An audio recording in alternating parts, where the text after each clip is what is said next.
So, hello everyone. Welcome to the Beliefless Micro Workshop. And thank you so much for joining me. I'm so glad that you're here.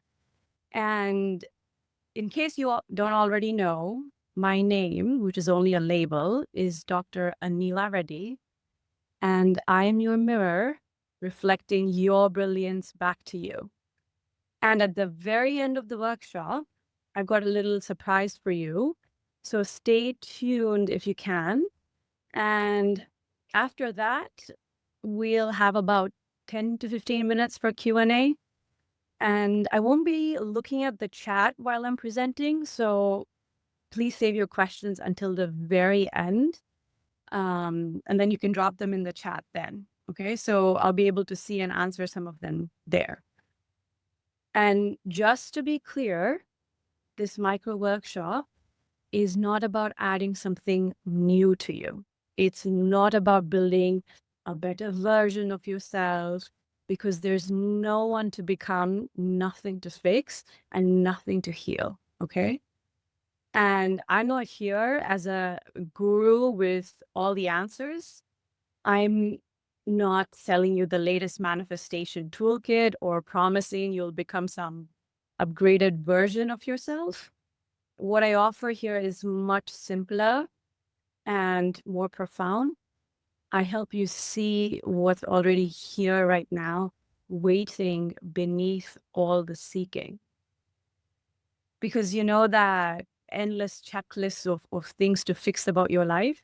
Well, we're going to pause together and look at what exists underneath that list. So you wouldn't be chanting, I am, like some magical incantation. Instead, you'll recognize that I am is simply the quiet awareness that's been with you all along. So here is what we are not going to do together. We won't frantically try to rewrite your story. We'll meet the storyteller. We won't exhaust ourselves rewiring beliefs. Okay, because awareness does not need beliefs or function. We won't get trapped in endless healing cycles, because you'll stop wearing healing like an identity.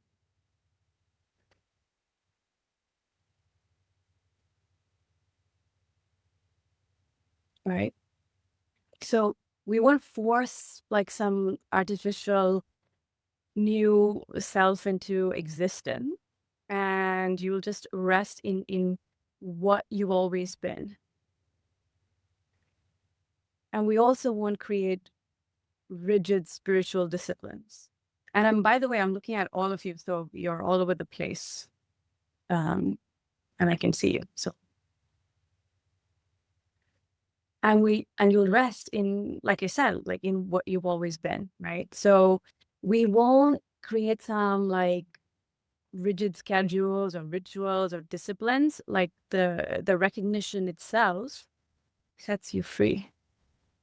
And we won't be told to wait for someday. Okay. And we'll discover what's already true right now. So how does that sound? Are we ready?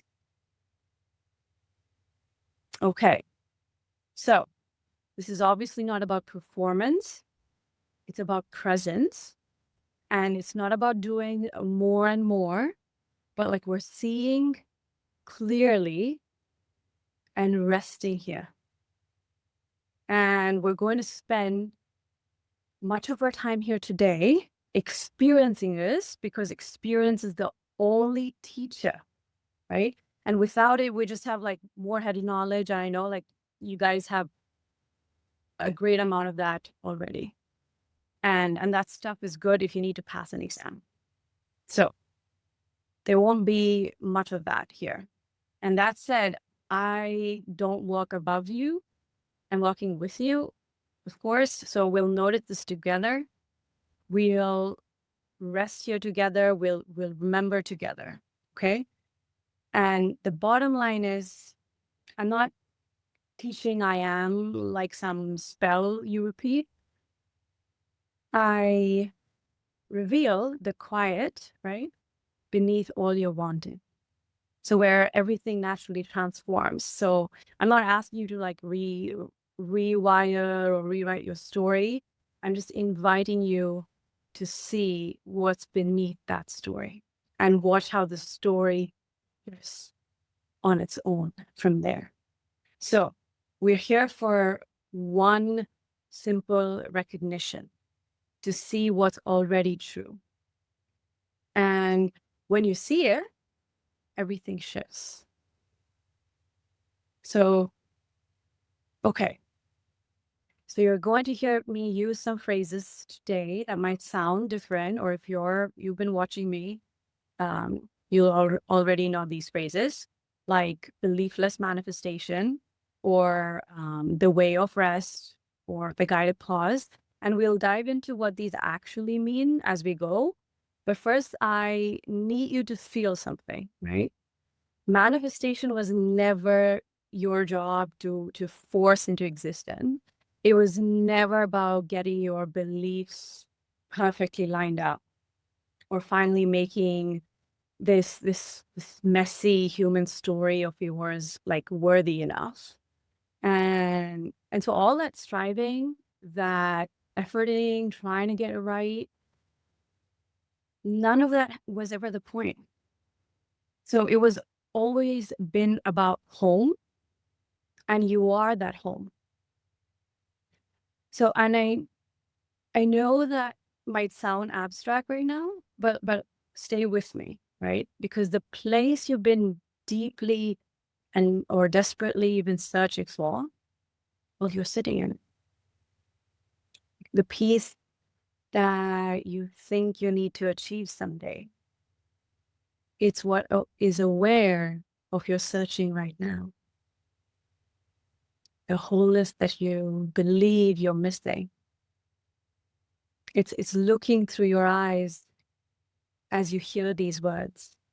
So we are not here to build a home or earn our way back to some paradise, to some I am that you and we lost. Okay. So we are here to just pause, breathe, and notice that we never actually left. So how is that landing for you so far? I'll just take a quick peek at the chat.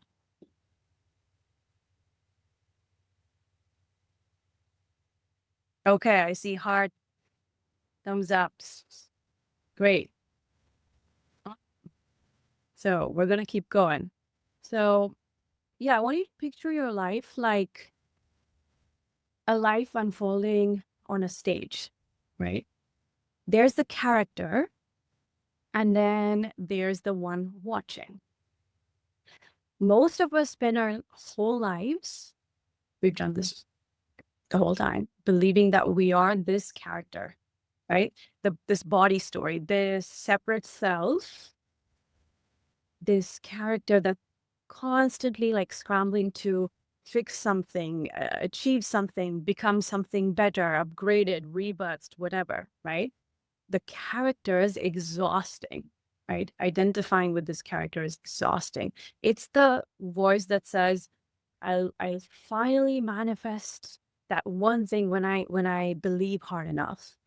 Or I'll be chosen when I master the right emotional state. Or my personal favorite, oh, I'll succeed once I get my messy thoughts under control, once I finally achieve that bliss. But here's the deal about characters. They never actually arrive anywhere. The finish line just keeps moving because the character was never real to begin with. It's just a role being played. Okay. So what you actually are, which is awareness, I am, God, self, source, consciousness, whatever name you want to call it, was never missing a damn thing, never broken, not lacking. So that's why resting feels so completely different from all the spiritual gymnastics you've been doing, right? So here's the thing, you don't have to become whole. You already are whole. And something beautiful happens when you stop trying to fix the character and just rest in what you are. Now, your desires, whatever they are, I don't care if you want to go to Australia or come here, come to New York City. Your desires don't disappear. They start unfolding naturally. There's no more pushing or chasing, no more convincing the universe or the higher self that you're worthy. It's just like naturally flowing. So here, I would invite you to pause and just notice. Just imagine something that you've been chasing. Maybe the relationship, maybe money, maybe a sense of peace. And notice notice the thoughts. I have to get this. And just let that thought drop for a moment. Just for a moment, set it aside. What's left? That's home. That's the stillness. That's awareness itself, meaning I am or source. This is the shift from chasing as the character to resting as what you already are. So before we talk about desire, states, or manifestation, we need to get really clear on a few things. What I mean by guided pause, what direct experience really points to, and what the separate self or character actually is, right? Because without this clarity, it's too easy to mistake what follows for another system of beliefs or another list of tools, a way to fix yourself. And we don't really want that because this is not that, right? So what a guided pause really is it's not a technique. It's not a meditation method. It's not a new tool for the character to like wield. It's simply a direct pointer back to what's already here, like a finger pointing to the moon, right? So what it does is it stops the chase, the effort by resting in what never left. So for instance, instead of saying like, instead of me saying, repeat, I am chosen until you feel it, right? A guided pause will be something like, notice that the thought, I'm not chosen, is appearing in awareness. What remains when the thought is set aside? That's it. You're not embodying something new, as you can see. You're pausing to see what was already and always here.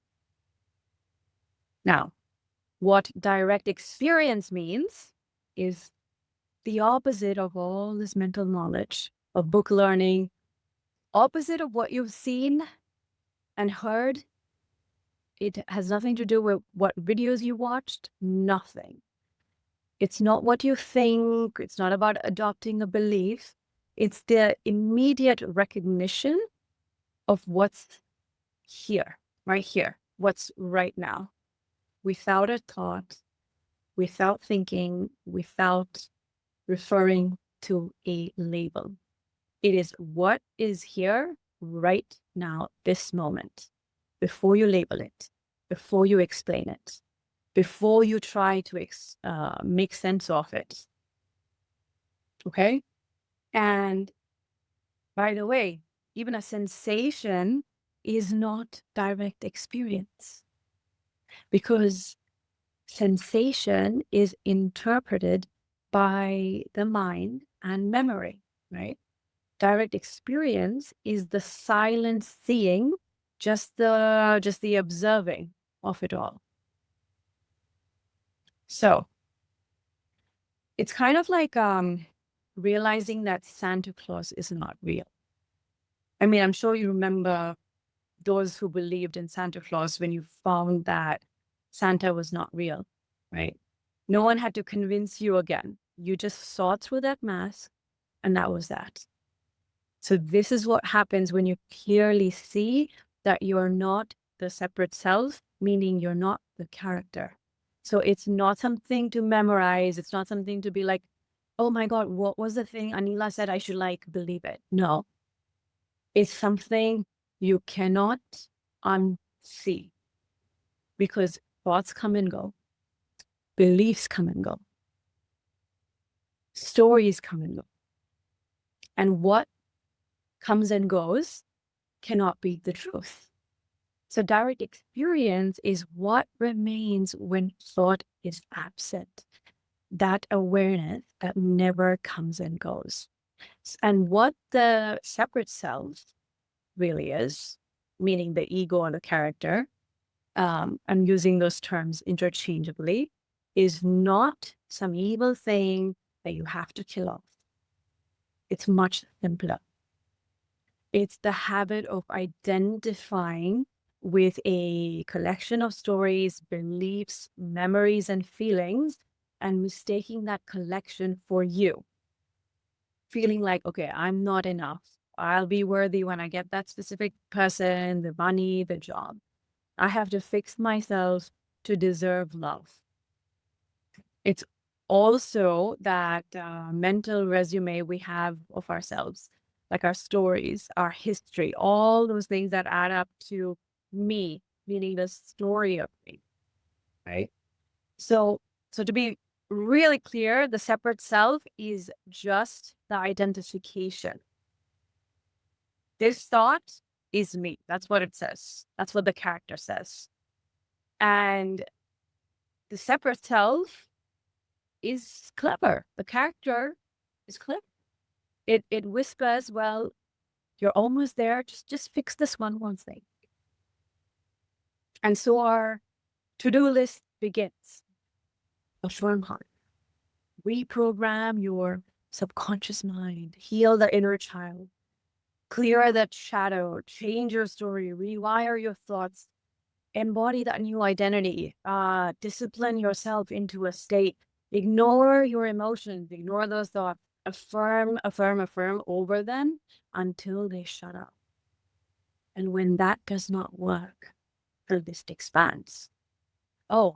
Try human design, try, I don't know, law of attraction, try changing characters, try new affirmations, try visualizations, try deciding harder. Oh, just decide. Just claim it. That list never ends, right? Because the separate self, meaning the character, can only survive as long as it has a problem to fix. And why that never works is quite simple. So notice the pattern. Like each of these approaches that I've just listed assumes that you are the character. It says, well, I am this body, this mind, this story, this personality, this character, and I have to fix X, Y, and Z things before I can manifest. But the character was never the manifestor. So of course the character always feels like it's lagging, it's falling behind, it's failing, it's slipping. So the moment you believe you're the separate self, all your action becomes inspired by lack. Doesn't matter what you're doing. It's going to come from that experience of lack. But guess what? Lack cannot deliver wholeness. So once again, I want you to pause here. We're going to take you through a simple guided pause. Notice one of the things that you've been trying to do to get here, to get to whatever your desire is. Maybe you're affirming, maybe changing your story. Now ask, who is that effort happening to? Look directly in your first-hand experience in this moment. Is there really a solid self here? Or is it just thoughts and images arising in awareness?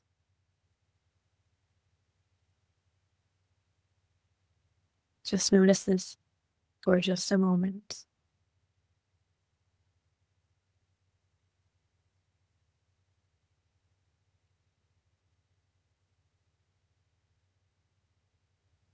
Okay.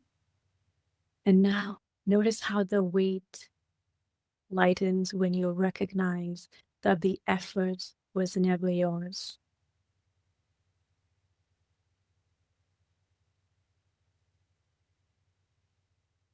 So the separate self is also good at rebranding, at doing makeovers. You shed one identity, the unworthy one, and then you pick another.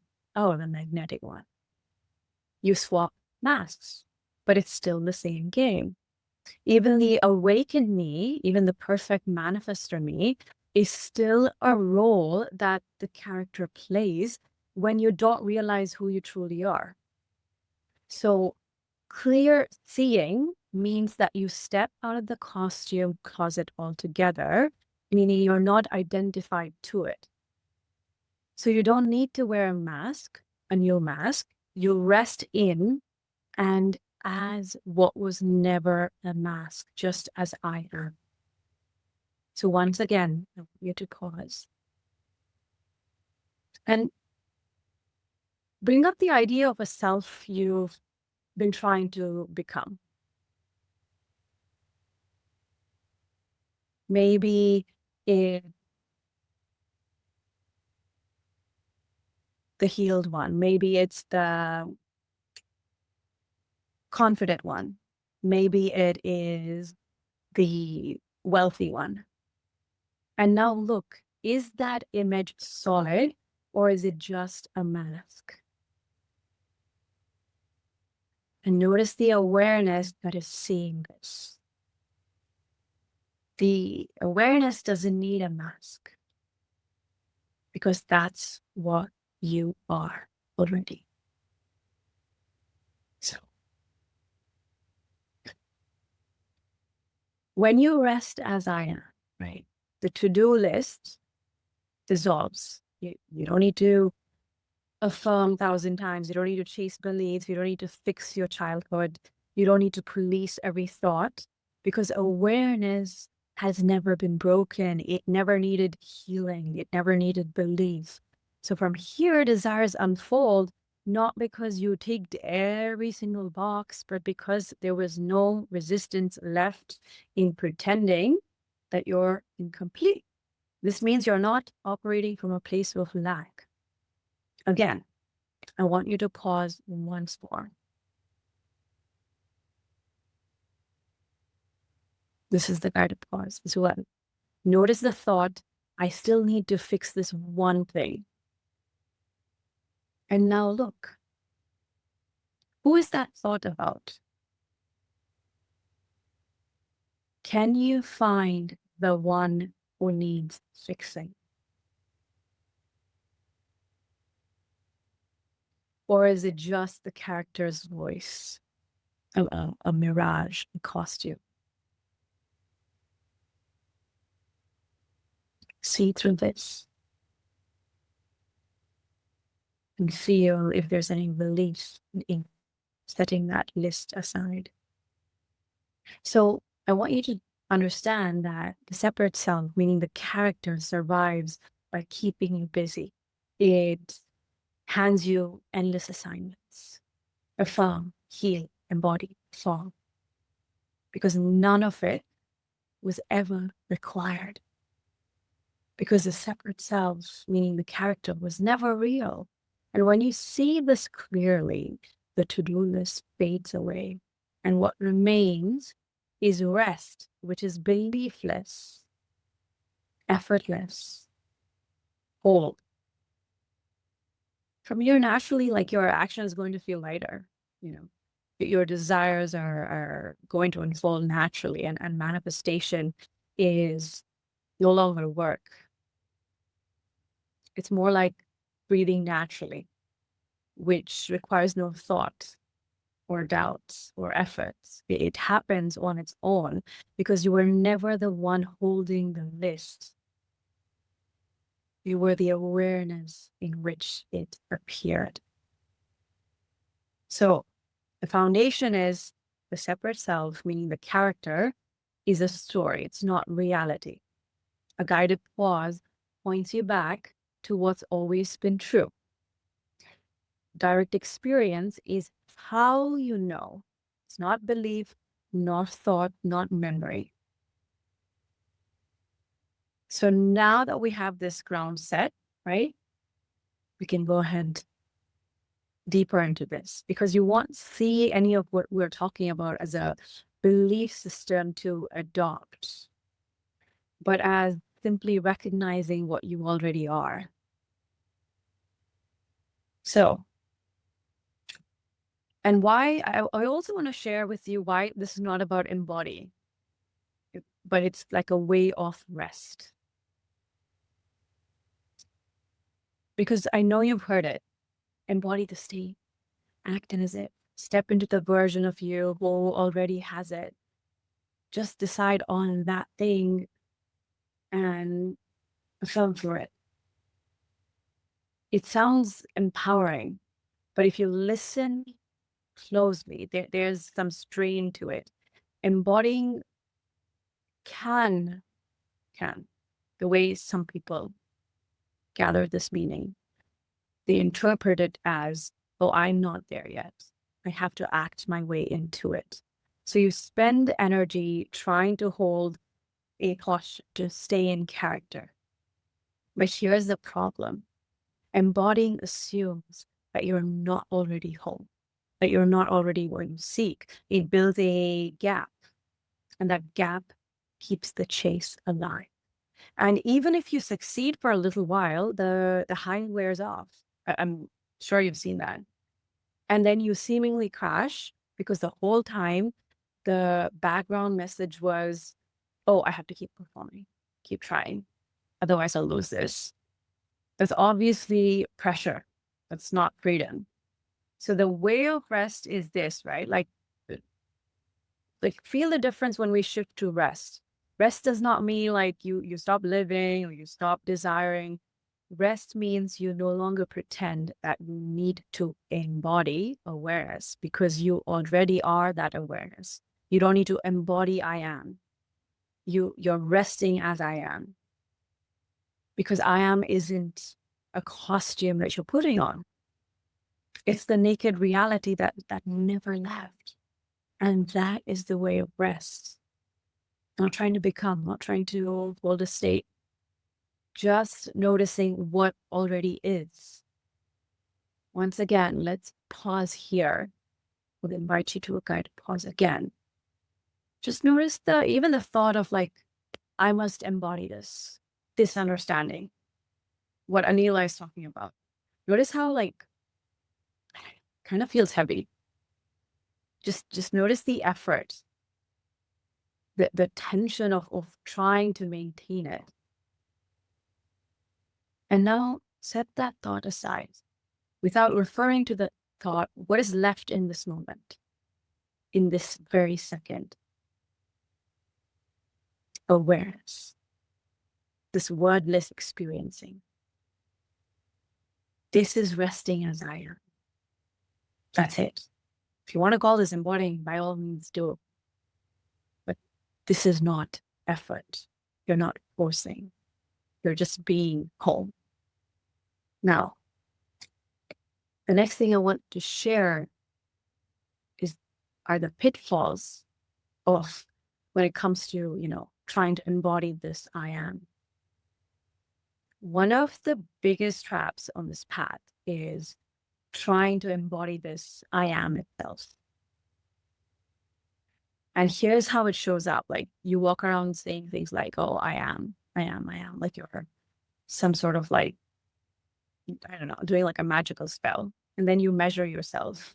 Yeah, did I embody I am well today? I had this negative thought. I didn't embody it well today. Like I had these 20 negative thoughts. Like, no. You turn it into a role. Oh, the awakened me, the perfect manifestor me when you're trying to embody desire. But all of this is still a character playing dress up. I am is not a role. It's not a performance.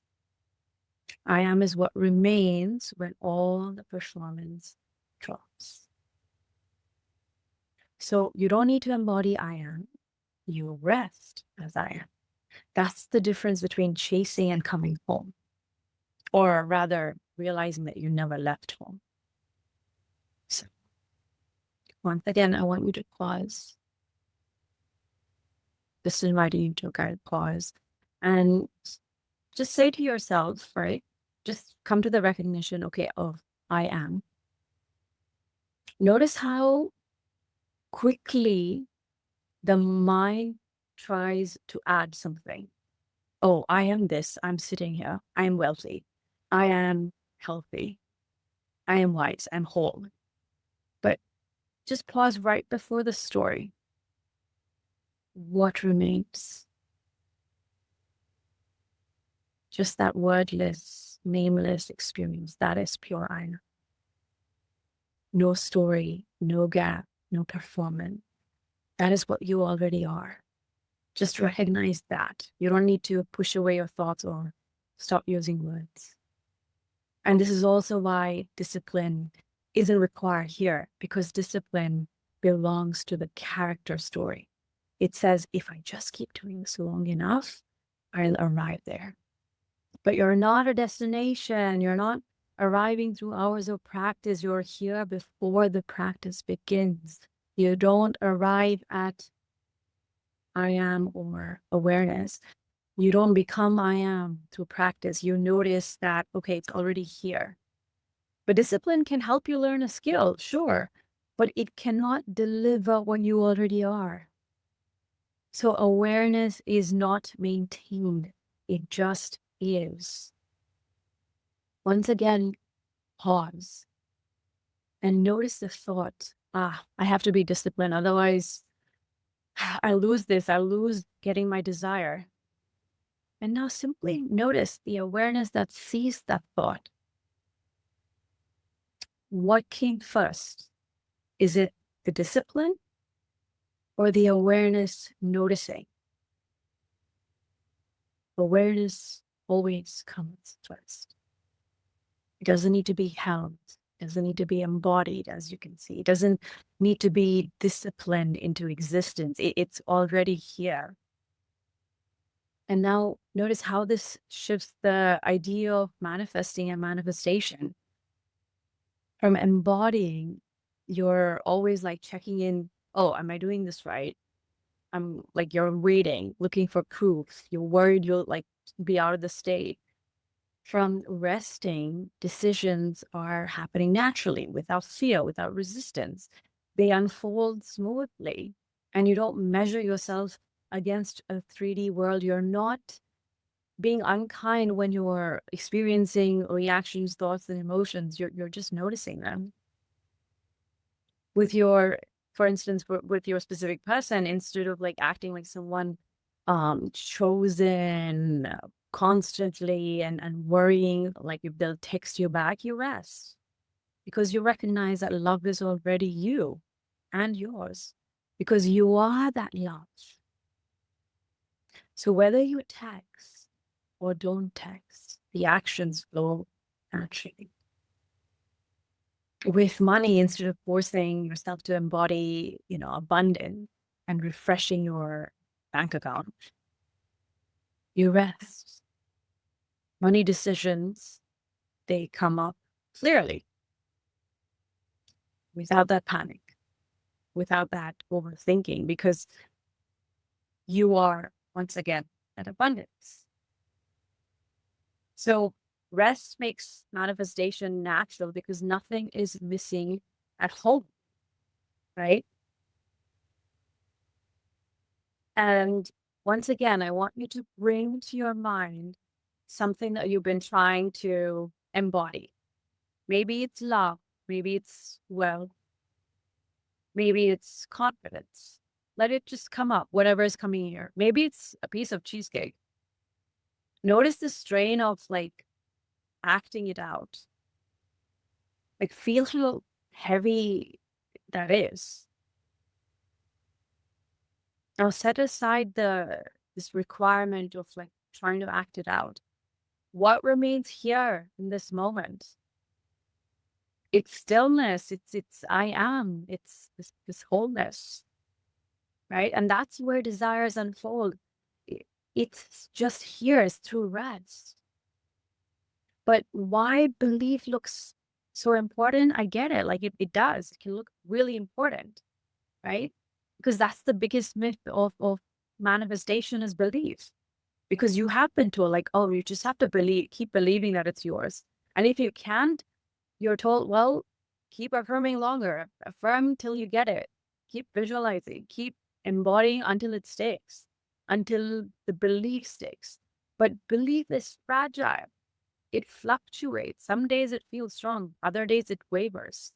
And if your manifestation depends on belief, your results will feel shaky. They'll always feel shaky. And you probably already felt that. The high of believing that, okay, it's close or it's mine. And then followed by the low when doubt returns. That roller coaster ride is exhausting. Because belief belongs to the character.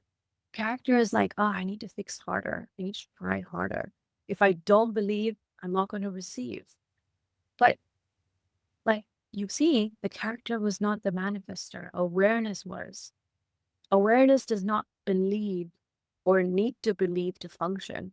The sun, as an analogy, right? The sun rises without your belief. Your heart beats without you believing in it. Life is already moving without beliefs. These are ongoing manifestations that we just tend to take for granted. Can you see that? We have no thought about them because we rest in the idea that they happen naturally. They require zero attention and no effort. So when you live life from this place, in this way, why would any other manifestation be something that requires you to strain, to effort, and convince yourself? So again, let's pause here. Just even if the thought once again comes up, but you know what? I need this belief for this to work. Once again, without referring to the thought, what remains in this very second? Nameless experience, awareness. Life is still unfolding, belief or no belief. And that is beliefless manifestation. Beliefless manifestation doesn't mean you suppress doubt. It doesn't mean you're laughing at beliefs. It doesn't mean you try to avoid disbelief. It means you recognize that manifestation has never been dependent on belief in the first place, because desire unfolds because life is unfolding in your favor, not because you convinced yourselves. This is the way of rest. There's no belief to maintain, no inner battle to win. You're resting as what you already are. And here's why chasing beliefs keep you stuck, right? Beliefs become a test. You wake up each day checking, did I believe enough today? And if you don't, you spiral. And belief creates resistance. The harder you try to believe, the more it confirms, you confirm to yourself that you don't. And belief makes your manifestation full of effort. It makes you think peace comes after you finally get there. But you don't need to get there. You're already here.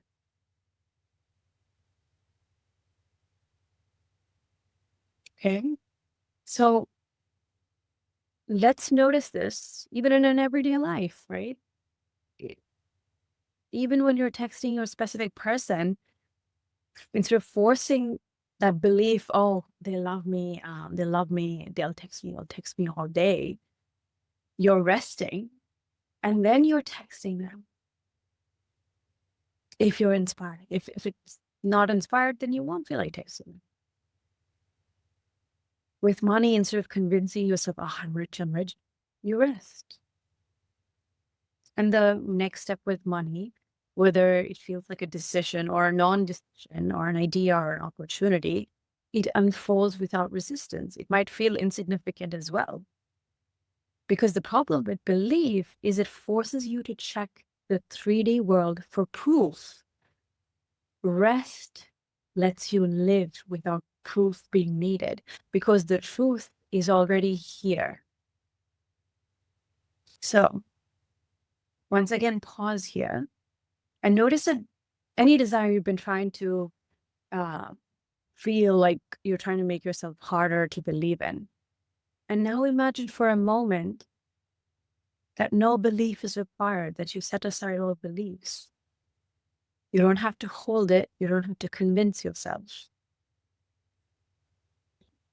Notice how light that feels. That's home. That's beliefless manifestation.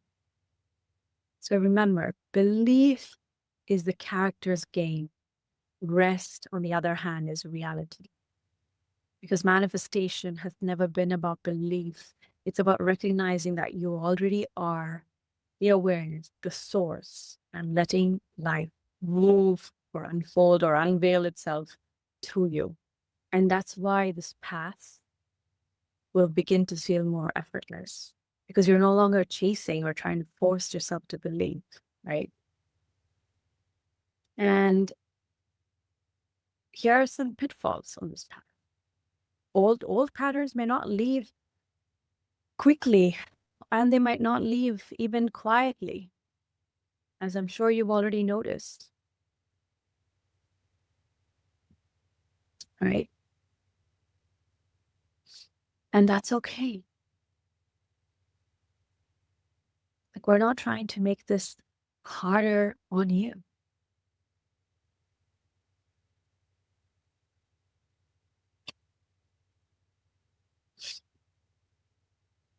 So yeah, we'll dive deeper even. Just notice what are all the beliefs that you've been holding just for a moment.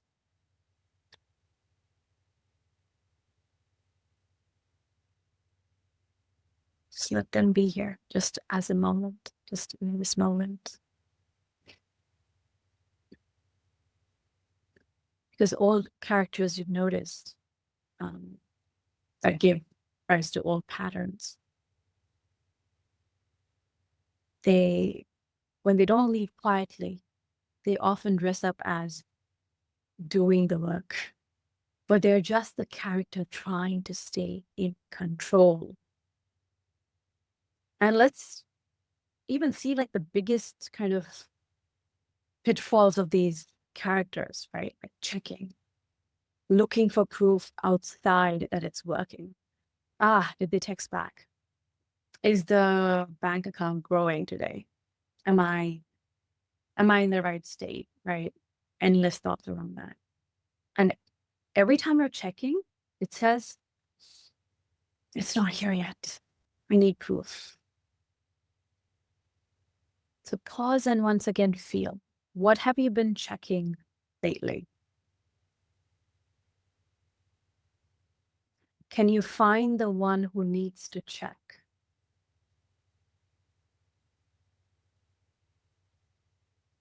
Or is it just a thought passing in awareness? Let it pass. Because trust does not need proof. The next one, comparing. Oh, we've all done that, right? Looking left and right on the timeline.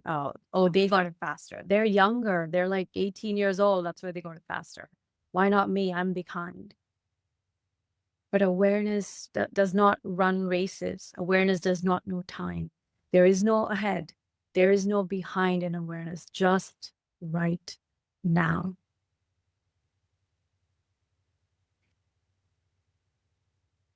So once again, pause and feel. Just picture someone you've been comparing yourself to, or something that you've been comparing yourself to. Set aside the story for better or worse. Without the story for better or worse, what remains in this very moment without it? Stillness, fullness, right? And the next one, forcing, right? Trying to stay in the right state. That's another pitfall. Holding on to a specific state, a desired state for dear life, pushing doubts away, trying to align, trying to manage your thoughts. But awareness does not obviously need managing, because states come and go, characters come and go. But you, the real you, remains as awareness. Again, see, even in this moment, is there an urge to get this right? Is there an urge to fix or hold or align? Just pause and notice. Who sees or feels that urge? Who is the one seeing this? Because the real you does not need to force anything.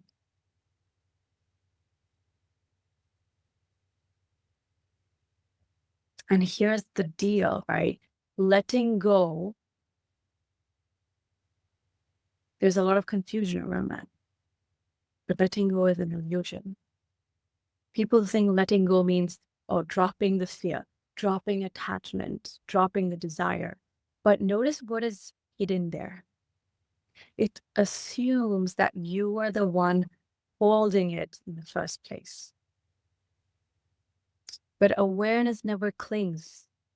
It has never held on to anything. It doesn't grab on to fear. It doesn't need to be stored up. It never stored up even things like poverty. It never tightened up.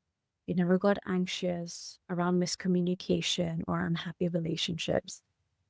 Those things appear, play for a while, and dissolve. But awareness is untouched, it's unscathed. But when you hear let go, remember, you don't need to do it. In fact, you can't really do it because letting go is already the case. Awareness never held on. Awareness has already let go. Once again, pause right here. And just notice, is there something in this moment that you've been holding on to, or you think you're holding on to? A fear, maybe worried about money, or a person not speaking to you. And now look closely. Is awareness, is the one watching, holding on to it? Or is it just a passing thought, a sensation, an image, meaning a story? See how awareness never grasps it to begin with. That's why letting go is an illusion. What you are, has already let go. This also clears up another misunderstanding. You're not letting go of your desire. You're resting in the fulfillment of who you are. And when you rest in fullness, meaning when you rest in I am or source, the hunger naturally dissolves. You see? Because you cannot be hungry and full at the same time. So it's obviously not that you're pushing the desire away. It's that the lack around it falls away. So you rest as fullness, meaning I am, and the hunger for your specific person softens or it dissolves, not because you stop caring for your specific person or that you've let go of your specific person, but that letting go was the consequence that happened because you were full, because you realized that your specific person was a part of your life. Desire is not gone, but the resistance around it dissolves. And that's when things move smoothly. Then, just pause. Just notice something you really want. Even if it's hungry or sleepy or, you need more sleep, or I want this person to text me back. Notice the hunger for it. The story, oh, I don't have it yet. If there is that story. Once again, notice who is watching that story. This is how you rest as fullness, as I am. And feel the difference. The hunger dissolves, not because you forced it away, but because fullness leaves no room for lack. And this is true letting go. It's not something you do. It's something that you already are. Letting go is who you are. So things like fear, right? You don't let go of fear. Fear lets go of itself because you realize that awareness never carried it. Again, miscommunication. You don't have to let go of the drama. When you rest in I am, the sting, the miscommunication dissolves because clarity is already here. Unhappy relationships. Again, you don't let go of those old versions. Awareness was never entangled in the first place. And when you see that clearly, very clearly, healthier dynamics, whatever it is, they unfold in your favor. So yeah, you don't let go of your specific person or the dream job. You're resting in fullness and the lack falls away, making the desire free to express itself.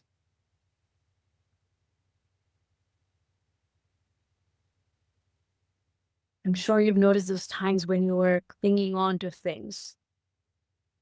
What happened when you set aside that effort, even in this moment as you're noticing?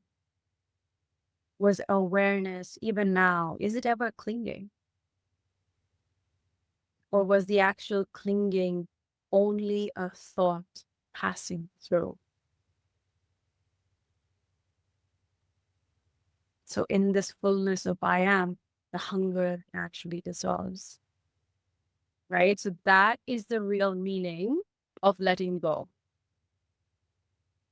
So letting go is not about abandoning your desires, suppressing fear, pretending that, okay, I don't care about any of this. No, letting go is actually an illusion. It can appear, right? The appearance is that you've let go. But it's because the real you, which you've always been, has never held on to anything. Okay. So when you rest as I am in fullness, lack falls away naturally. You're not starving your desire. You're feeding it with books of this recognition. And from here, desires, even the specific ones, yeah, they unfold. That's where manifestation falls from rest. Lasting manifestation. Now, most people hear the word like, desire, and their whole body like contracts. They're like, I want this because I don't have it, or I'm lacking something. But we've got this completely backwards. Desire is not proof that you're empty. It's proof that you're so full that life cannot help but express itself through you.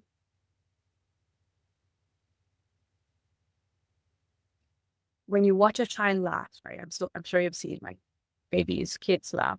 They're not laughing because something is missing. They're laughing because joy is spilling out of them. You listen to musicians, and maybe some of you are musicians, create or sing a song. The song isn't coming most of the times from a place of void. It's not coming from that void that needs filling. It's coming because the silence is so alive. It has to sing. So your desires work exactly the same way. They are not evidence of what you lack. They're life itself expressing as you, celebrating what you already are. Can you see that?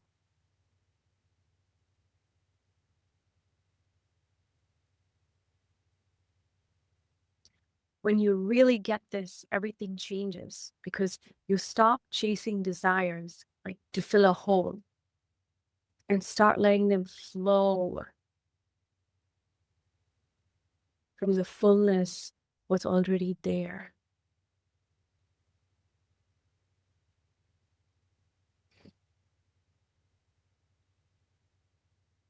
So let me ask you something.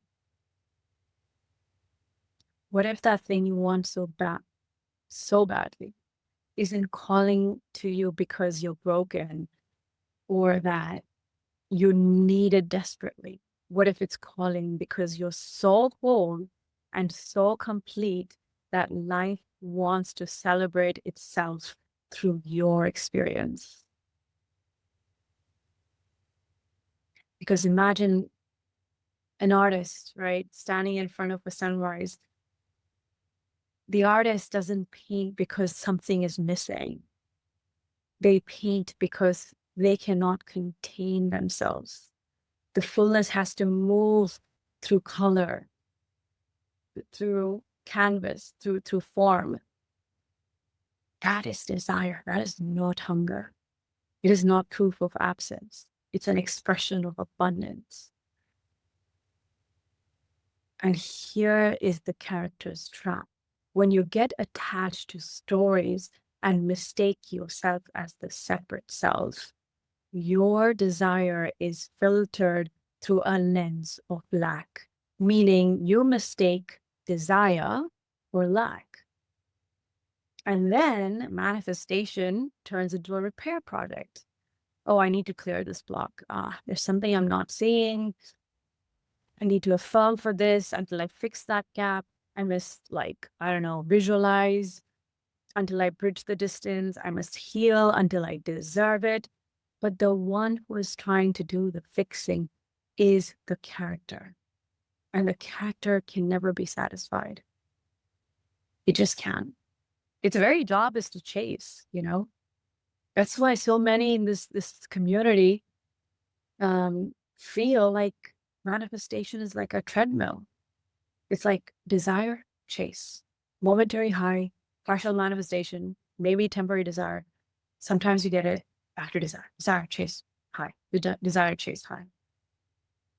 Because what if the high like wears off? Because the me trying to win was never solid to begin with. Because at some point you realize, like, you know what? Yeah, I don't just want more. I want home. Yes, I want the desires, but you know what? I want home. And when you rest at home, as I am, as source, desire stops being like a carrot dangling in front of you. It becomes a dance of what's already happening within you.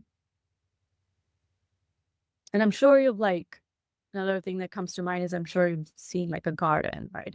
Especially in springtime. Flowers don't just bloom because they're starving. They bloom because life is overflowing.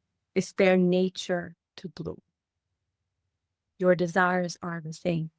A new relationship is not proof of incompleteness. It's just intimacy blossoming into from fullness. Wealth is not proof of poverty. It's generosity coming from fullness. And here's the thing. Here's the mirage of lack. The character says, oh, if I get what I want, it'll finally be enough. But look closely, right? Has chasing ever made you enough? Ever? Or has it just kept you running, moving the goalposts? So desires they don't need to prove your worth. It only needs to be seen as what it truly is. Expression of the fullness that you are. Yeah, for instance, when you chase a specific person from lack, the dynamic can feel sticky, desperate, full of checking, full of chasing. When you rest as I am from source, their presence feels natural because intimacy is already who you are. So you're not attracting the specific version. You're noticing that you're already this love, meaning this I am. And love naturally has to reveal itself.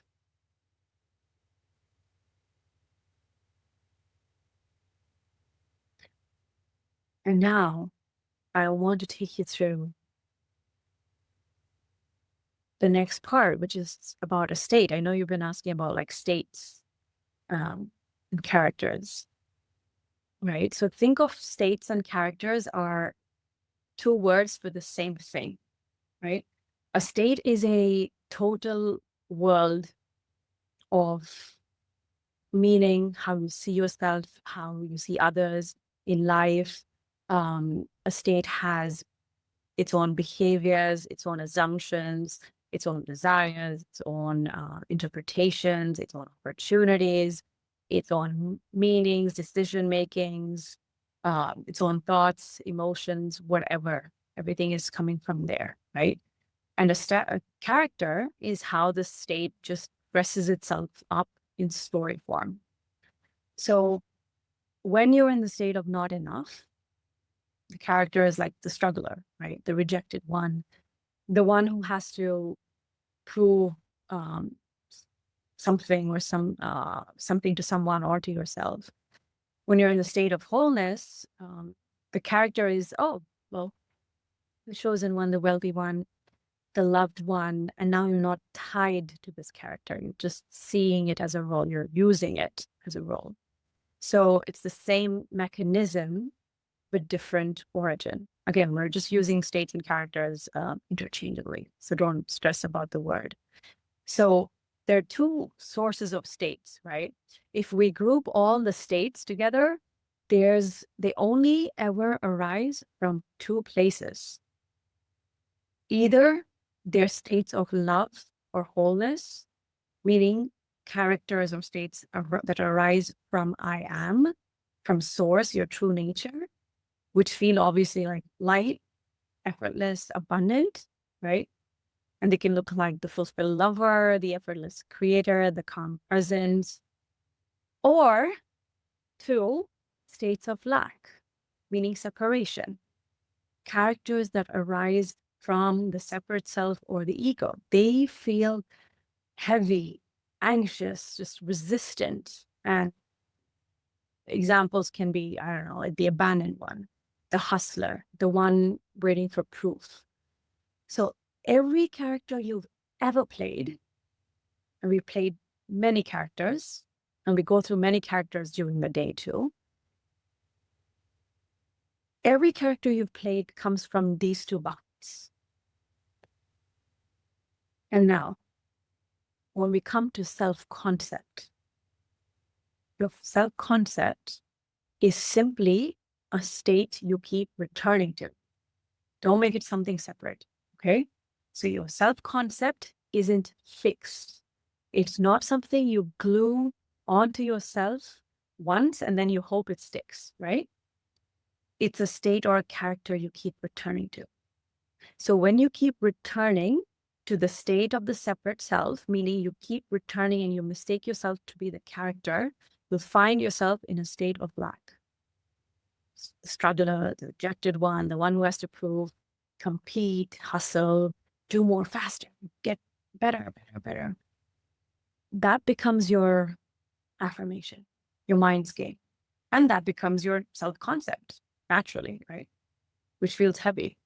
But when you keep returning to I am, meaning source, or God, this God self, to this awareness itself, states of wholeness arise on their own, showing up naturally. So when they're showing up naturally, it shows up as a self-concept of wholeness, meaning the chosen one, the loved one, the wealthy one, because I am, your source is complete. So self-concept is never a project you have to build. You don't have to think about it if you don't want to. It's simply a reflection of what you've always been resting in, whether you've been resting in separation or whether you've been resting in wholeness, right? So just like when the sun rises, shadows fall away without you pushing them. It's the same thing here. Your self-concept adjusts itself, keyword being, it happens on its own, adjusts itself, because it was only ever a reflection of the state that you were in. So instead of fixing the character, you're seeing through it. And when you keep seeing through it, the state shifts. And by the way, we move through infinite characters. It's not like one character, one old character I have. No. Today you might feel like, I don't know, the rejected one. Tomorrow you might be the quiet observer. Another day you might be the chosen one, whatever, the confident speaker. And that's not a problem at all. That's just life playing. The difference is whether those characters are arising on behalf of wholeness, meaning source or I am, or on behalf of lack, meaning the separate self. Because most people hear the word state, right? And think, oh, it's a mood. I'm in a happy state, a sad state, a calm state. But like I said, a state is much bigger than that. It's a whole world. It's a lens that colors everything, your perceptions, your meanings, your decisions, your actions. When you're in a state of lack, the world looks like, okay, something is missing there. When you're in the state of coming from a place of I am, states of love, the world looks like it displays intimacy, right? And the analogy that comes to mind around it is, imagine if you were wearing like this VR headset. And the moment it clicks on, you're in a whole environment. And that's not just a feeling, it's a kind of a reality. In one headset, you're in a desert. Or desert, yeah. Everything looks harsh, dry, empty. In another, you're in a meadow. Everything looks green, alive, abundant. And that's how states work. It's not about shifting your mood. Your entire world shifts. The separate self, though, lives inside a rotation of states like, oh, I'm not enough. This person didn't text me. I'm not alone. I'm behind. I need to fix myself. I must heal before I can continue to manifest. So each one is a world of its own. From I am not enough, you see rejection everywhere.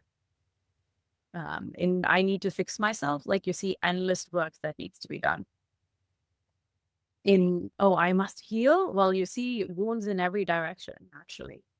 So it's not that the world is punishing you, it's the headset that you're wearing, right? So now I want you to notice a situation in your life that feels heavy right now, whatever it is.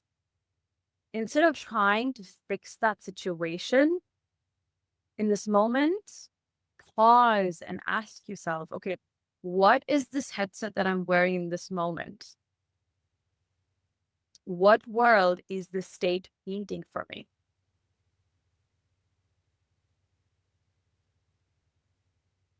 Can you feel how the world is shifting depending on the lens?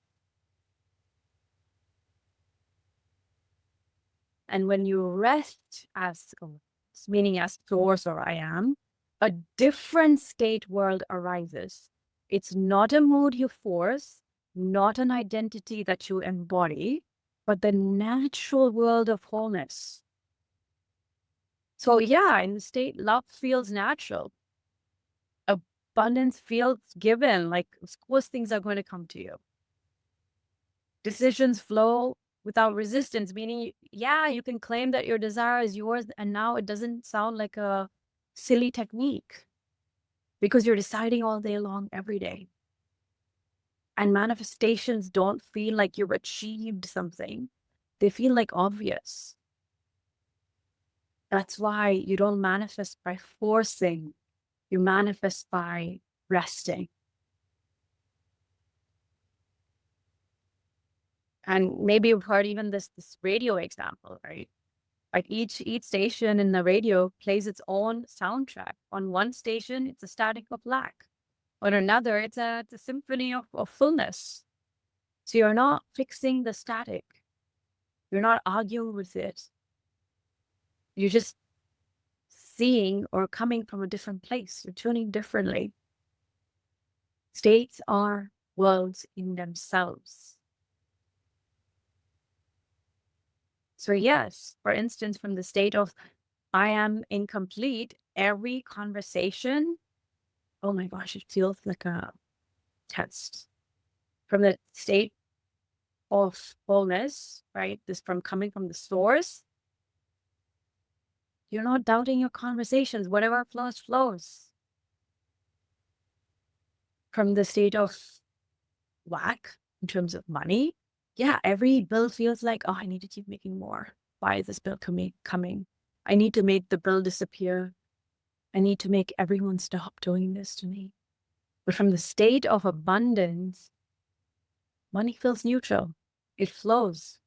Generosity feels easy. And again, from the state of brokenness, every symptom, even in your body, health-wise, feels like proof, right? But from the state of wholeness, from source, the body is seen as like, as an expression, which it is. It's not a limitation. So I will invite you to notice, instead of asking, okay, how do I get something? Ask, just pause right now. What state am I resting in right this moment?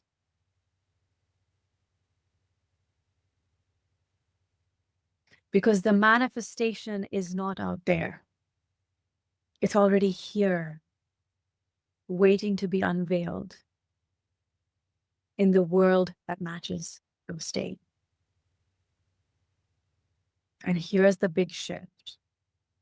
The separate self, meaning the character of lack, believes if I fix enough of me, if I get this just right, I'll finally reach the state that I want.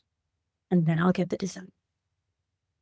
But the truth is, the state shifts the moment you keep seeing yourself that you are not the character at all, because you're resting from in fullness, in I am. Another analogy that comes to mind is, and I'm sure I've used it before as well, when you're lost in the movie, right? You're in a movie theater and you're lost in the movie. The story feels real. You laugh, you cry, you rip your seat. But the moment you remember, oh, wait a second. Oh, I'm the one watching now, and all I'm seeing is the screen. The whole theater opens up. The movie can still play, right? But you're no longer trapped. That's the shift from state as characters of lack to states as awareness, as wholeness or source.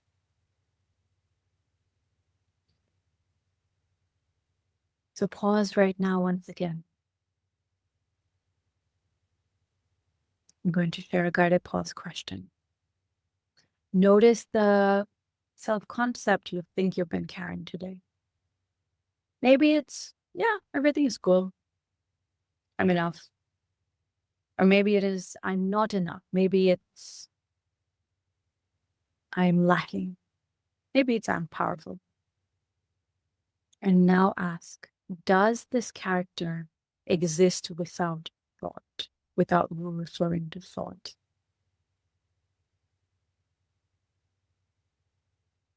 Does this character exist without memory? What remains when the story of this character falls silent, meaning when it is set aside? We're not asking you to force yourself to silence it. When you set it aside, what do you notice? What remains is you, awareness, source, not the role. That is the ground from where every state of wholeness rises from. So yeah, the key is a state is not just a mood, it's a world. And that world that feels like love, like abundance, like home, doesn't come from fixing the character. It comes from resting as what you already are, which is I am, or source.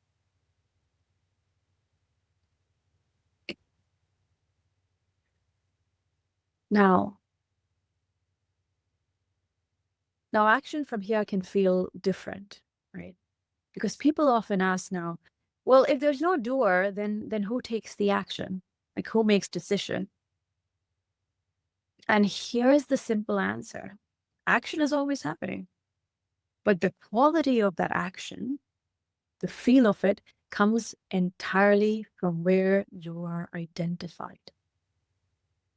But you're not making this action happen.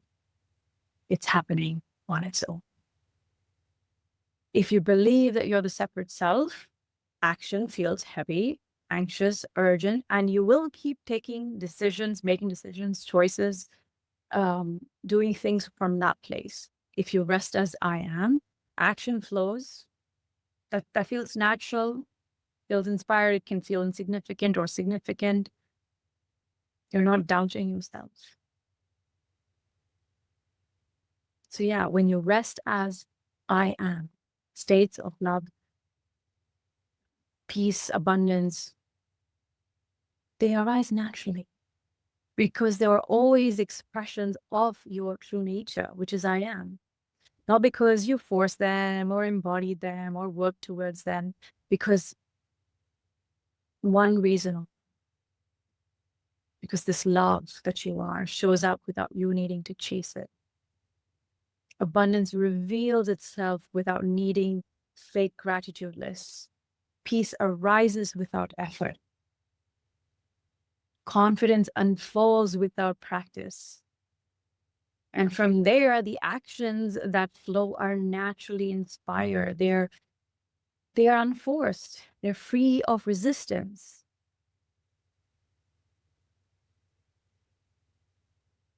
So when you've identified as the separate self, your action will always be inspired by lack, fear, and urgency. You know, it's like when people tell Maybe you've heard this advice when people tell insecure people in a relationship, hey, don't text so much, don't text your partner so much, don't text your friends so much. But when you're in that insecure state, you cannot help but text whatever comes to mind.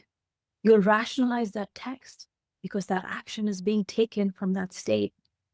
And that's why we cannot judge that state. When you're resting as I am, your action is inspired by fullness, by clarity. So yeah, either way, life is moving, manifestation is happening. The difference is whether you're chasing from hunger or flowing from home. Like I said, when you're coming from a place of that separate self, you're texting, you're constantly texting. Like, okay, hey, what are you up to? The smiley face. Oh, it looks normal, right? But let me just text. But it's coming from a place of fear.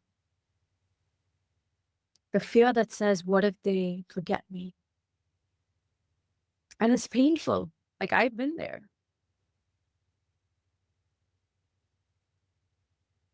But when you're resting in wholeness, you text or you don't. Either way, it's natural, it's clean.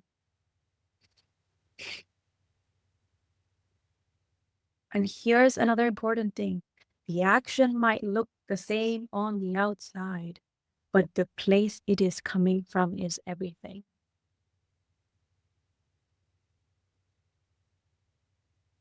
And another example, as a separate self when it comes to money, right? You force yourself into hustling. Oh, I must act now or I must not. But when you rest as I am, you find yourself saying yes as an opportunity or no to a deal without a panic. Not a panic, but yeah, without panic. And that's how, ironically, wealth moves into your life easier.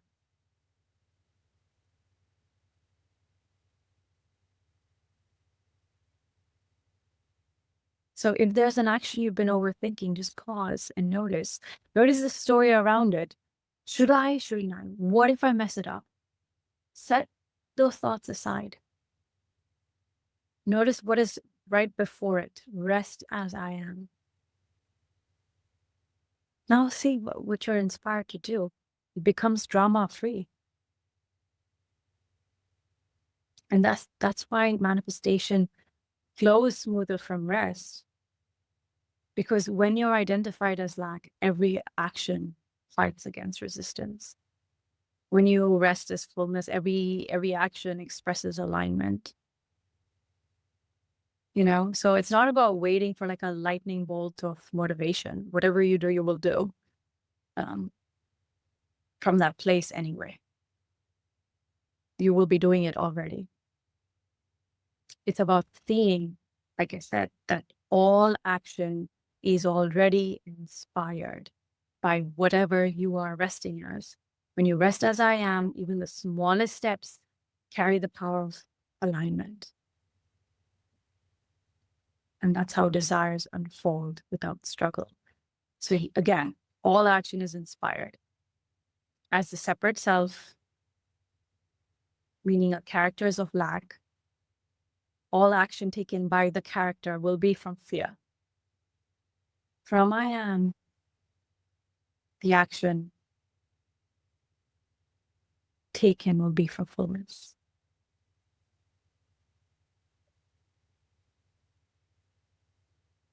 And here's the thing, sometimes things can look worse before looking like they are getting better, right? Sometimes. And that can be hard because you've been resting in I am. You've been feeling more whole. You've been feeling more peaceful. And suddenly your mind gets a little bit louder. Your body feels a little more tense. Your circumstances seem to be swirling. And then the old character momentarily pops up and panics like, oh, am I being tested? Like, what the hell? I've been doing this. Is this not working? Why does it feel worse now that I'm doing this right? Like, okay, I guess I don't get it. Like, screw this awareness thing, right? And that can be like really hard. So let's clear this up. There are no tests. There is only the mold leaving. An analogy that comes to mind to support this is, you yell into a cave, and even after you stop yelling, the echo lingers for a bit. It does not mean the cave is testing you or that you're doing something wrong. It's just sound fading. And same with states. When you shift out of lack, echoes of lack might still show up. And that's not because you're a failure or that you failed, but because they are dissolving. Another analogy. You turn on the lights in a dark basement and you finally see the mold on the wall. That mold didn't just appear, right? It was there lurking. So your clarity isn't causing problems. It is revealing what's needed anymore. And this clarity is automatically dissolving those doubts, those old stories, triggers, doubts. They arise because they are dissolving now. So I want to share what the mind says and versus what's really happening, right? The mind might say, oh, you're being tested. This is a final test. Just bear with it. What's really happening, just an echo fading. The mind might say, you're going backwards. This shit is not working. This stuff is not working. And then what's really happening is you're seeing more clearly. The mind says, you've stalled your progress. You are better off affirming, girl. Just go and affirm. What's really happening is the mold is surfacing to dissolve. It is dissolving. The mind says, you must fix this emotion and thoughts faster. I thought you were doing I am every day. Come on. What's really happening is nothing to fix, just something to see clearly. And think of something right now. Pause and notice what feels messy right now.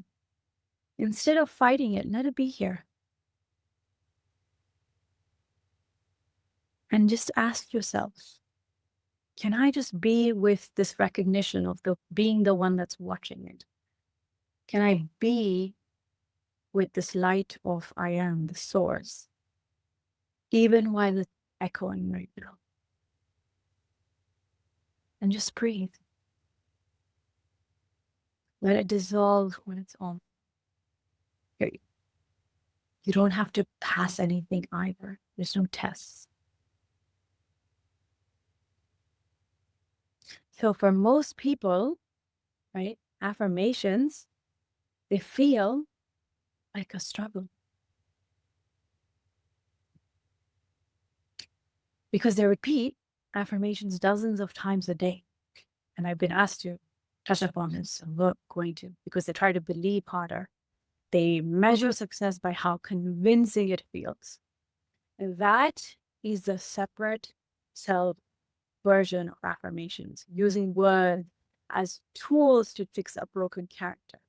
But that's not how an affirmation even works, or what an affirmation really is.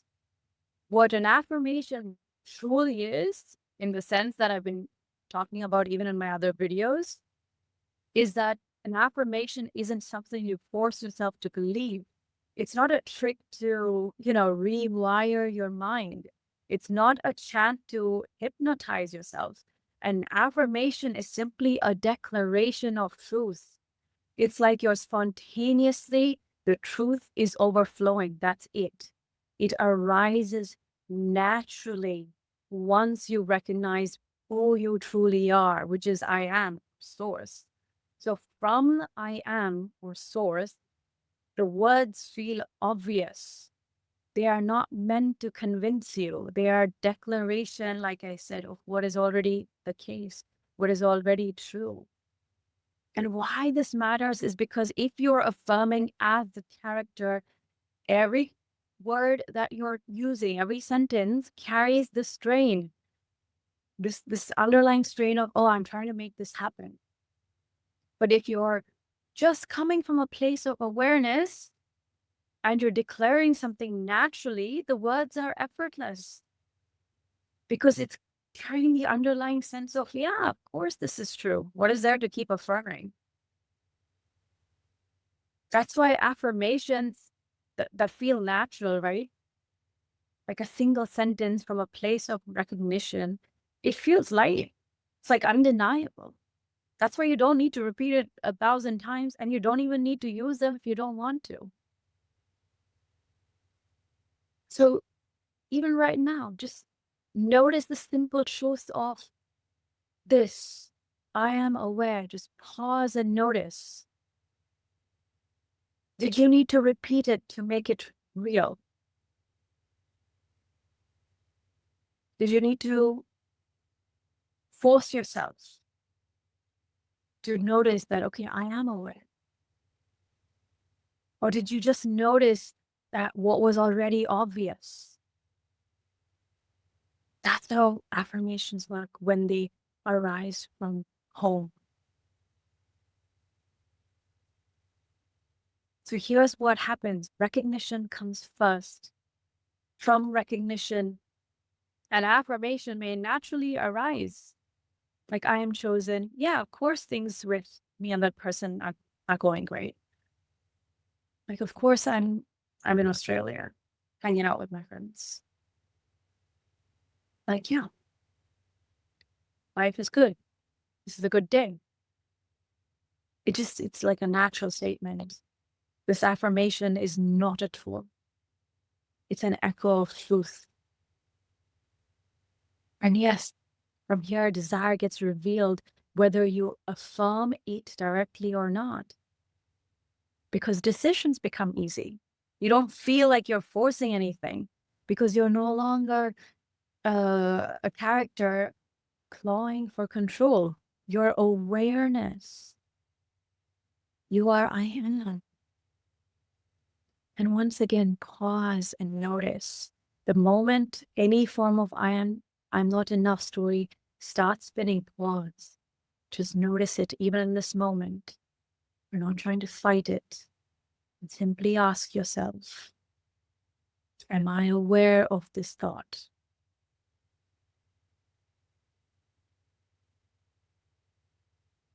Am I the thought or the one noticing it? This pause reconnects you to what you actually are, meaning awareness, stillness, wholeness. This is what we call the pause phase, right? I'm trying to just break it down into pause, rest, and experience. And they might all happen simultaneously or one at a time. It doesn't matter. It's just for simplicity purposes, right? So when an uncomfortable thought comes up, you're pausing and you're using one of the guided pause questions. Am I aware of this thought? Am I aware that I'm aware of this thought? Or something like, am I the thought? Or am I the one noticing it? Next, rest. Once you paused, you're not efforting your way out of the thought, okay? You're resting as the awareness that's already here, meaning you're noticing the qualities of this awareness. Notice how open it is. This awareness of letting thoughts come and go. Notice how welcoming this awareness is. You are letting emotions rise and fall. You're noticing that you are the space that holds it all. No fixing. You're not doing anything. You're just being. And next, the experience phase. Now notice what is already true, not what you wish was true. You can notice, okay, I am here. I am aware. Did you need to repeat that 50 times to make it the truth? No, you recognized it. That's the real affirmation. It's not a tool, it's a truth, right? And then allow your desire to arise naturally. Oh, I want to meet this person. Cool. Notice if there's any resistance from this phase of the experience phase. If there is any resistance to your desire, go back to the pause phase.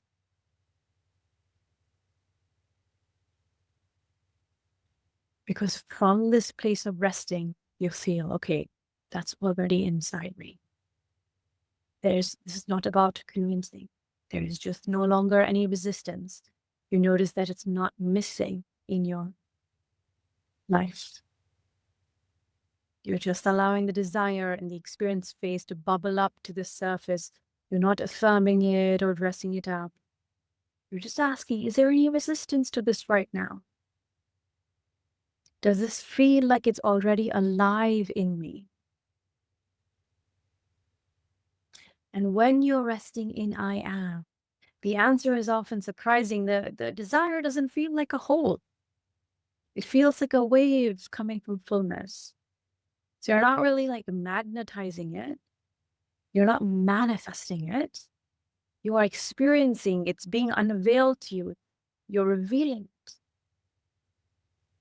You're experiencing its truth right now. Because from the I am or source, nothing is missing. And yes, again, gentle reminder, if something like if all junk surfaces sometimes after resting, that's okay. It's not a sign you're doing it wrong or like you're broken. It's just stories dissolving.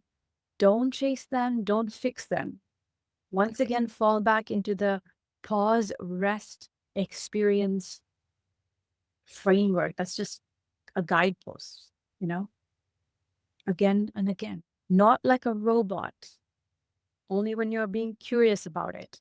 Because this is not really a process you have to master. It's your natural rhythm, and you're recognizing your natural rhythm, returning to what's always been true, right? So this is not about performing as a better you. It's about seeing that you're already home, and when you rest here, things shift. You'll notice the character's game when you're waiting for a text like it's survival. You'll notice it when you're stressing about bills or trying to fix your body, right? When you notice that a person or a job or whatever might complete you, that is the separate self-talking. You notice. When you notice, you pause. And then you ask yourself, am I aware of this? Am I these thoughts, or am I the one noticing? What if I don't need to prove or earn anything? Let that sink in.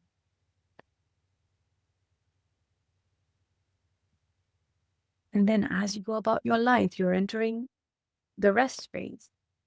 Let love arise without gripping. Let money flow without panic. Because from rest, lovers call, jobs appear, money flows, emotions pass. Fulfillment reveals itself in the form of your specific desires manifesting.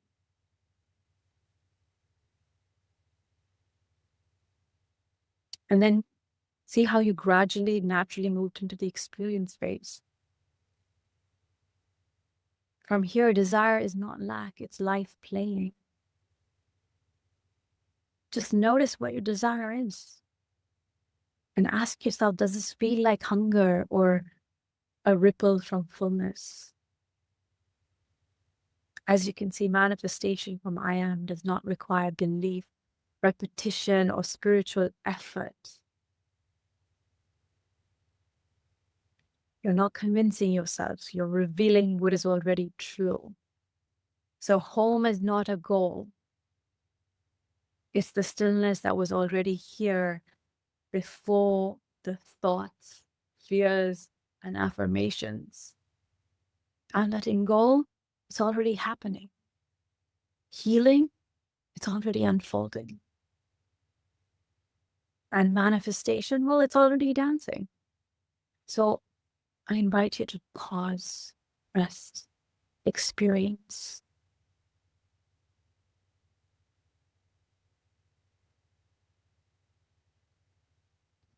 So you're not here to get it right. You're not here to do things a certain way. You're here to see what never left. You're not becoming magnetic, upgraded, rebirthed.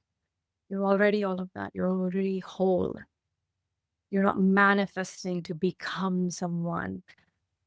You're letting life express the wholeness that's always been here. And yes, that includes your specific desires. So welcome home. And now I want to share with you that special bonus, special surprise that I've been telling you. What I want to share, now I'll come back to the chat, is this.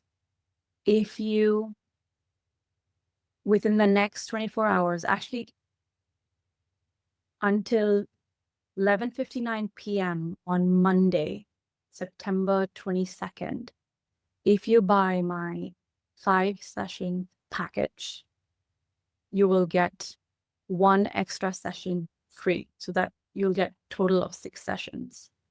Okay.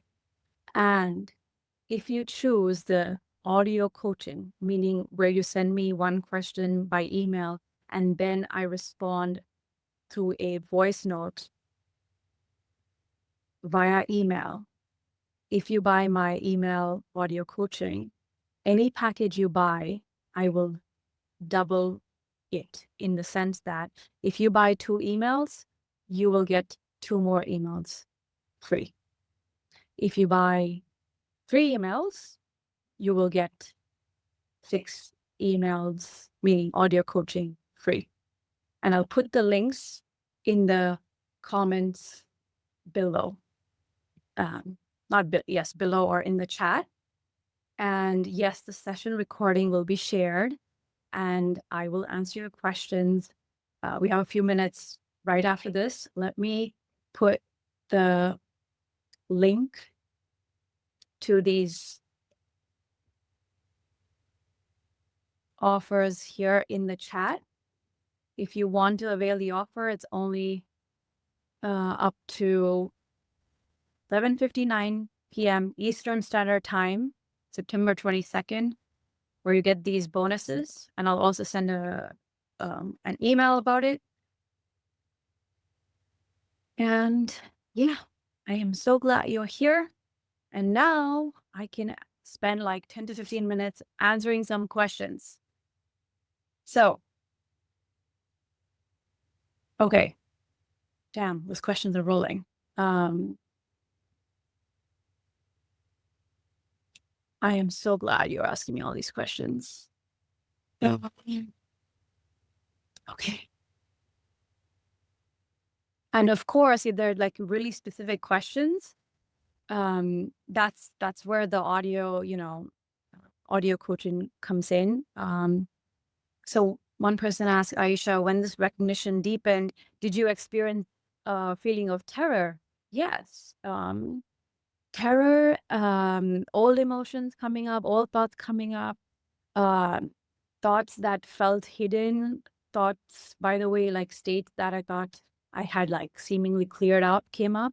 But then I realized that, wait a second, they're only coming up because I am resting as who I am. That's why they're coming up to dissolve. They have no place left in me to be here anymore. That's why they're coming up. So I hope that answers that. The session will be email. I will email the session to you by email. Yes. Um, don't worry about downloading it. The email will have the instructions. How did I manifest my specific job? Um, okay, I guess you guys want to hear that story? Give me a yes. Oh, wow. Those are a lot of, okay. Yes, you'll see. So, um, all right. So I'll try to make this short and then of course share a longer video about how I manifested my job. We'll see what comes through because I'm not trying to decide what I'm talking about. So what is coming, how I manifested my current job. If you don't know, I also work as a psychotherapist. I like New Jersey. And so we have to rewind like a year ago, where I was first applying, where I first, finished my to master's degree to be a licensed psychotherapist a year and a half ago. And then there were like two different exams, and the second one was a licensing exam. The licensing exam had to be done by a certain time. And I was told that the license takes 6 months or much longer because of COVID. There were like a lot of backlogs. Anyway, at the same time, we were supposed to find um, like our job, like where you want to work, right? And so what many people were saying, what many people were saying were, around me, my family, extended family, whatever, they're like, oh, you better make sure you apply to a ton of jobs, because that's how you're going to get it. Like, don't just be fixated on one thing, and don't be surprised if you don't get what you're looking for. It's normal, blah, blah, blah. And so anyway, I just heard those thoughts, didn't really take them seriously because I kept coming back to myself. Around the same time, a colleague from the internship that I was working at previously had reached out to connect, um, the internship with therapy practice. And he said, hey, like we were just talking, and he casually threw out like two practices names. And he's like, you know what? One of them I think might be suitable for you because they're like spiritual, but you know what? I don't even think they're hiring right now, but it'll be good to kind of see it. And I wanted to check it out, like what this is. And then the moment I read their like, their bio or you know, their bio on their website, I was like, huh, I just want to connect to these people. And when I'm connecting uh, to these people, I did not have this in mind that, okay, they have an opening or not, because I know that other person already said there were no job openings. So I just wanted to reach out to them to see what they're about, because their bio was like, you're not broken, you're whole.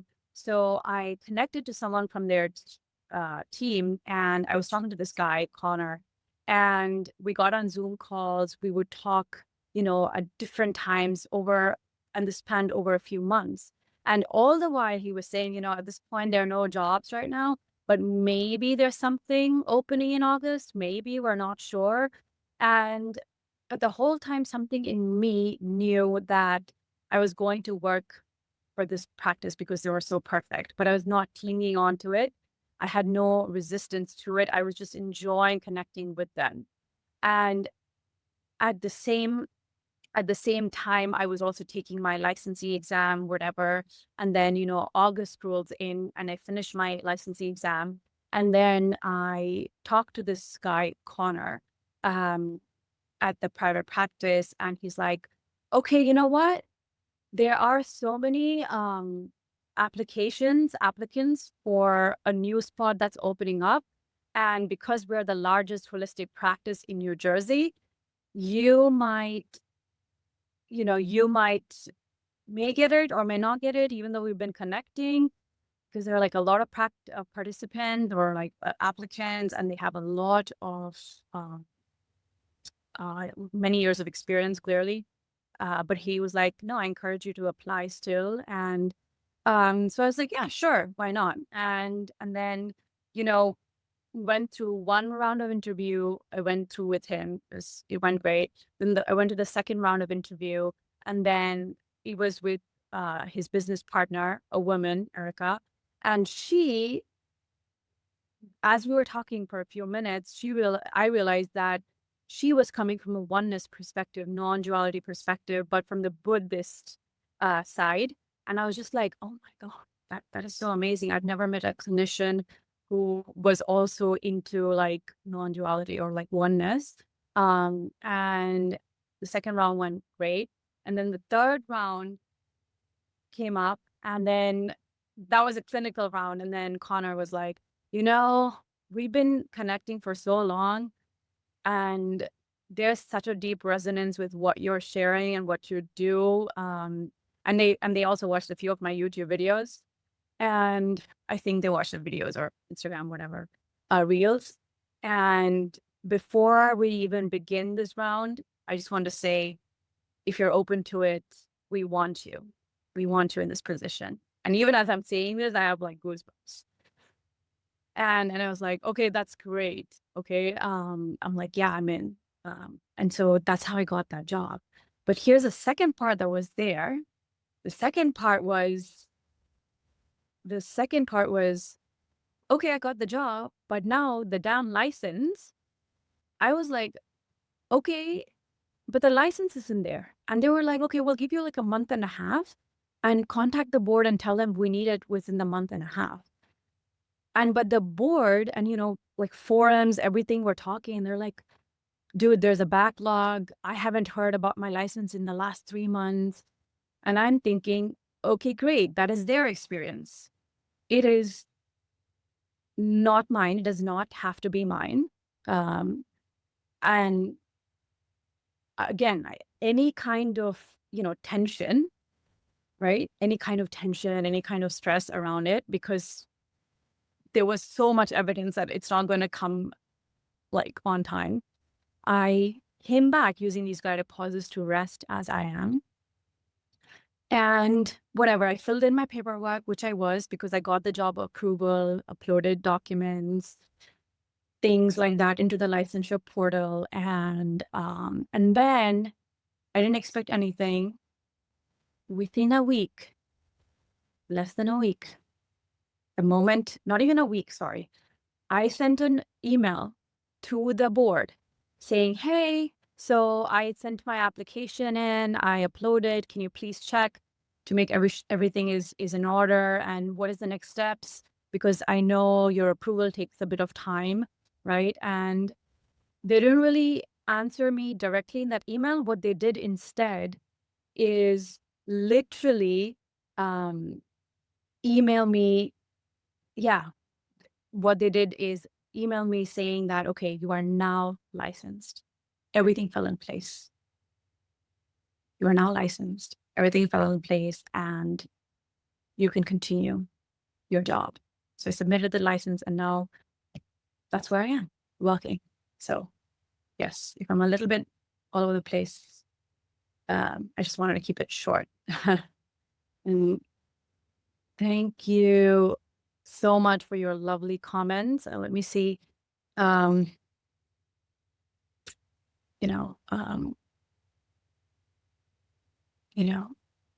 me just see what else is there here.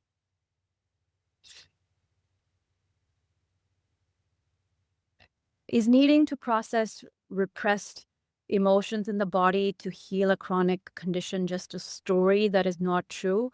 Isn't there truth to not bypassing emotion?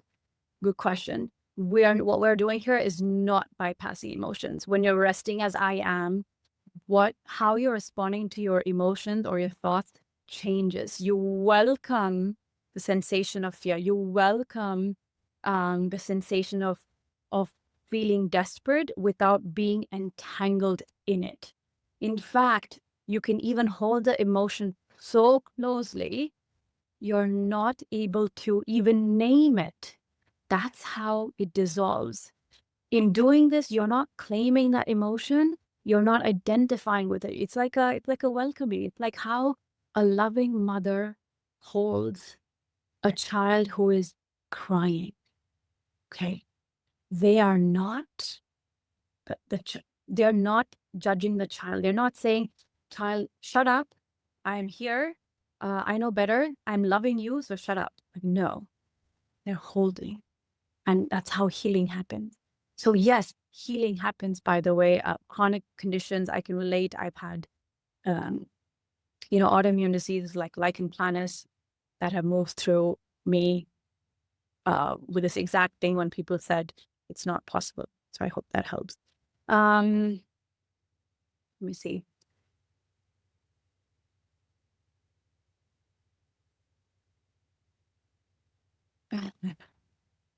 After the Zoom, someone asked, and I'm smiling because after the Zoom, someone asked, I still don't have a message from my SP. Why? When we rest, it has to be here, right? So here's the thing. The person asking that is the character, because awareness is not going to ask, well, where is the text? Awareness recognizes that there is absolutely nothing missing. Someone said, I understood that the effort, the character is saying you need to do this and that, right? But then what is the difference between guided pauses and self-inquiry? Because it feels like effort, and from the character, good question. So when we're identified as the character, the guided pause is an invitation. It might look like there is a path, right? And we give concession to that character. We are allowing that effort. If that simple effort is, okay, I'm going to try this inquiry, we're going to give that concession, right? Because I don't want this to be a slap in the face and be like, oh, you don't have to do anything. Wake up, here I am. Wake up, here I am. Like, bro, that's not it. Okay, so it's a concession. It's not going to always feel like an effort. It feels like an effort sometimes because let's say I use this analogy before a few times too, is let's say in your entire life as a separate self, as the character, you've been walking around like this. Let's say the clenched fist is the character. So you've been walking around your entire life as the clenched fist. The moment you start relaxing, right? You think you're opening up your fingers, right? You're relaxed. In the beginning, as you're relaxing, it feels stiff, like it feels like effort to relax, right? So when it feels like effort to relax, it's not because you're doing something wrong. It's because you are in the state of clenched fist for most of your life. So yes, initially it can feel like effort, but after a period of time, it feels like you can relax and let your fingers move, let you live your life. So that concession of effort is for giving it to you using those pauses. And we'll do like one more question. What's your take on astrology? I use everything as reflection. If you see something and you respond to it or you react to something, it is an evidence of the state that you're in. So you want to use that from like astrology, crystals, the sun, the moon, the sky. Sure. I don't use any of that. But if you are, they're all just reflections of your current state. So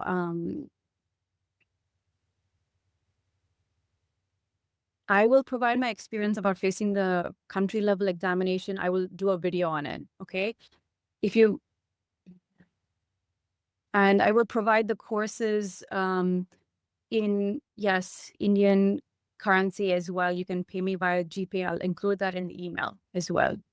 And I will do a video on the autoimmune diseases as well. Thank you so much for being here. And I really appreciate you taking the time to be here. I know like you're coming from all over the place, and oh my gosh, people joining from Australia, Europe. I I love it. Like, I so appreciate you asking these questions to me. And some of these questions that you've asked might end up as video topics, and other questions you can ask through my audio coaching, or through my video coaching, because that's where you'll get those experiences, personalized experiences, and only experiential stuff, not something you need to believe in. So, all right, guys, I'll see you. Enjoy. I'm so glad you're here. Thank you.